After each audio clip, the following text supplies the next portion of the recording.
Summer வந்தாச்சு. So dehydration அப்படிங்கிற விஷயம் டெஃபினட்டா ஆகும். அதுக்கு நிறைய பேர் இப்போ என்ன எடுக்கிறாங்க, வாட்டர் வந்து டேஸ்ட்லெஸ்ஸாக இருக்குப்பா, நான் வந்து நிறைய கார்பனேட்டட் ட்ரிங்க்ஸ் எடுத்துக்கிறேன், நிறைய லிக்விட், அதுவும் லிக்விட் தானே அப்படின்னு சொல்லி நிறைய சப்பக்கட்டெல்லாம் கார்பனேட்டட் கட்டிட்டு drinks is not a good idea. ஏன் கார்பனேட்டட் ட்ரிங்க்ஸ் தான், நீங்க இப்போ அதுல சுகர் இருக்கும் உங்களுக்கு. அதுக்கு நீங்க இளநீர் குடிக்கலாம். நேச்சுரலான ஒரு எலக்ட்ரோலைட் ரிச் இது வந்து இளநீர். தண்ணியே போதுமானது. நார்மலாக நம்ம வெளியில் போயிட்டு வர்றதுக்கு தண்ணி மோர் தென் எனஃப். மேபி இளநீர் குடிக்கலாம். நீங்கள் ஒரு ட்ரைனிங் ஸ்போர்ட்ஸ் பர்சன் அப்படின்னா நீங்கள் நிறைய எலக்ட்ரோலைட்ஸ் லூஸ் பண்ணுவீங்க.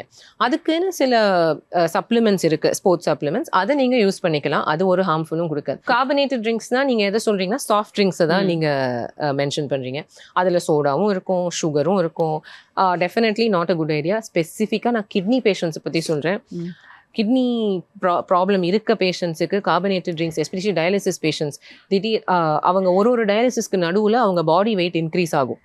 75 கிலோஸில் போனாங்கன்னா 77 கிலோஸில் திருப்பி வருவாங்க. அப்போ அந்த 2 லிட்டர் வந்து ஒன்றும் பாடி வெயிட் கிடையாது, தண்ணி. நாங்கள் தண்ணியை 2 லிட்டர்ஸ் ரிமூவ் பண்ணி அனுப்புவோம்.